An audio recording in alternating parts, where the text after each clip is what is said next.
இப்போது புதிய அறிமுகம் ஆச்சி ஹோட்டல் சாம்பார் மற்றும் ஆச்சி இடிச்ச சாம்பார் 50 கிராம் ரூபாய் 20 மட்டுமே. தமிழ்நாடு முழுவதும் ஊரக பகுதியில் உள்ள அரசு உதவி பெறும் தொடக்க பள்ளிகளில் காலை உணவு திட்டம் விரிவாக்கம். திருவள்ளூர் மாவட்டம் கீழச்சேரியில் முதலமைச்சர் மு.க. ஸ்டாலின் தொடங்கி வைத்தார். காலை உணவு திட்ட விரிவாக்க நிகழ்ச்சியில் மாணவர்களுக்கு உணவு பரிமாறி அவர்களுடன் அமர்ந்து சாப்பிட்டார் முதலமைச்சர் ஸ்டாலின்.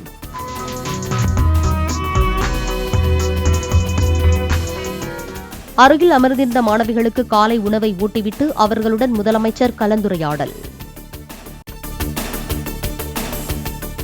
பொய் செய்திகள் மூலம் கருத்துருவாக்கங்களை உருவாக்கி அதில் குளிர்காயலாம் என நினைக்கும் மக்கள் விரோத அஜெண்டா எந்த காலத்திலும் நடக்காது. ஈரை பேனாக்கும் வேலை செய்யும் நபர்களுக்கு அரசை பாராட்ட மனமில்லை எனவும் முதலமைச்சர் பேச்சு.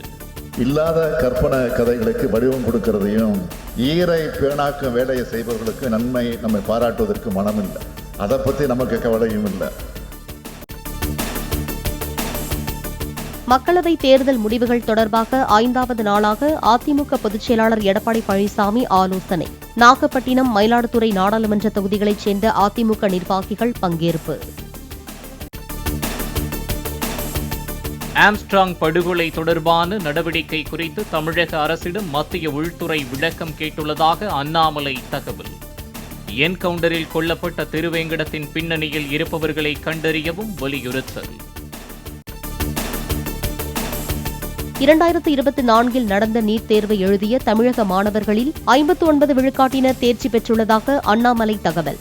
பலனடைந்த அரசு பள்ளி மாணவர்களின் புள்ளி விவரங்களை வெளியிடாமல் நீட் தேர்வை வைத்து திமுக தொடர்ந்து அரசியல் செய்வதாகவும் குற்றச்சாட்டு. போலீசார் பிடியிலிருந்து ரவுடிகள் தப்பித்து போகும்போது காவல்துறை துப்பாக்கியால் சுட்டுத்தான் பிடிக்க முடியும் என சட்டத்துறை அமைச்சர் ரகுபதி பேச்சு. ரவுடிகள் மீது சட்டப்படி நடவடிக்கை எடுத்தாலும் எதிர்க்கட்சியினர் அரசு மீதே குற்றம் சாட்டுவதாக கருத்து. 2 என்கவுண்டர் நடந்திருக்கு. என்கவுண்டர் நடக்கலைன்னா ரவுடிகள் நடக்கலை, ஒருத்தரையும் சுட்டுக் கொள்ளலை, வைக்கலைன்னு சொல்கிறீங்க. என்கவுண்டர் நடந்திருக்குன்னு கேட்குறீங்க. ஆக 2 பதில் நீங்களே தான் சொல்கிறீங்க. அவங்க தப்பிச்சு போகிற போது அவங்கள நம்ம என்ன பண்ண முடியும்? சுட்டு தான் பிடிக்க முடியும். ஆம்ஸ்ட்ராங் கொலை வழக்கில் கைதான திருவேங்கடம் என்கவுண்டரில் சுட்டுக் கொல்லப்பட்ட இடத்தில் மாதவரம் நீதிமன்ற நீதிபதி தீபா நேரில் விசாரணை. என்கவுண்டர் செய்த போலீசார் மற்றும் திருவேங்கடத்தின் உறவினர்களிடமும் விசாரணை நடத்த திட்டம். கடலூர் அருகே ஐடி ஊழியர், அவரது தாய் மற்றும் மகன் உடல்கள் கருகிய நிலையில் சடலமாக மீட்பு. வீட்டில் ஆங்காங்கே ரத்தம் சிதறி கிடந்ததால் யாராவது வெட்டிக் கொன்று தீ வைத்து எரித்தார்களா என்ற கோணத்தில் போலீசார் விசாரணை.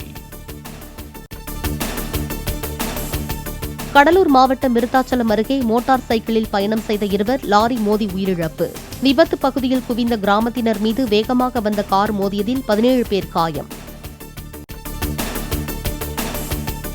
இன்று முதல் கூடுதலாக 1,48,000 பேரின் வங்கிக் கணக்கில் 1000 ரூபாய் செலுத்தப்படும். மகளிர் உரிமை தொகைக்காக மேல்முறையீடு செய்த விண்ணப்பங்கள் ஏற்கப்பட்டுள்ள நிலையில் தமிழக அரசு அறிவிப்பு.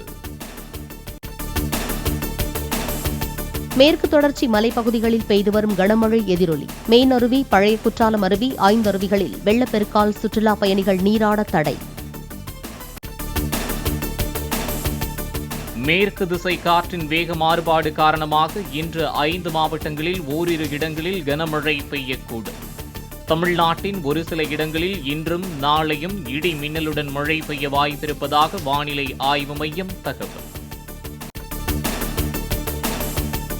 சென்னை பெருநகர் மற்றும் புறநகர் பகுதிகளில் ஓரிரு இடங்களில் இடி மின்னலுடன் இன்று மழை பெய்யக்கூடும். வானிலை ஆய்வு மையம் தகவல். தமிழகத்திற்கு காவிரியில் தினசரி வினாடிக்கு 8000 கன அடி தண்ணீரை திறக்க கர்நாடக அரசு முடிவு. ஒழுங்காற்று குழு பரிந்துரைத்தபடி தினசரி 1 TMC தண்ணீரை திறந்துவிட முடியாது என அனைத்துக் கட்சி கூட்டத்தில் முதலமைச்சர் சித்தராமையா அறிவிப்பு. கர்நாடகாவில் பேருந்து கட்டணத்தை 15 முதல் 20% வரை உயர்த்த மாநில போக்குவரத்து கழகம் முடிவு. பெண்களுக்கான இலவச பேருந்து பயண சலுகையால் கடந்த 3 மாதங்களில் 295 கோடி ரூபாய் இழப்பு ஏற்பட்டதாக தகவல்.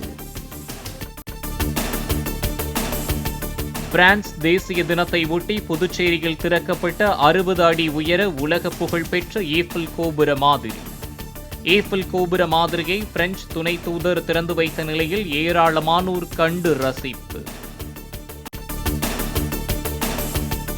சபரிமலை சுவாமி ஐயப்பன் கோயிலில் ஆடி மாத பூஜைகளுக்காக இன்று மாலை 5 மணிக்கு நடை திறப்பு. ஆன்லைனில் முன்பதிவு செய்யும் பக்தர்களுக்கு மட்டுமே அனுமதி அளிக்கப்படும் என அறிவிப்பு. மும்பையில் ஆனந்த் அம்பானி, ராதிகா திருமண வரவேற்பில் அரசியல் தலைவர்கள், தொழிலதிபர்கள், பாலிவுட் நட்சத்திரங்கள் பங்கேற்பு. நடிகர்கள் கோவிந்தா, பாபி தியோல், ஜாக்கி ஷெரப், டைகர் ஜெரப், நடிகர் நுஸ்ரத் ஜஹான் உள்ளிட்டோர் கலந்து கொண்டு வாழ்த்து. இப்போது புதிய அறிமுகம் ஆச்சி ஹோட்டல் சாம்பார் மற்றும் ஆச்சி இடிச்ச சாம்பார் 50 கிராம் ரூபாய் 20 மட்டுமே.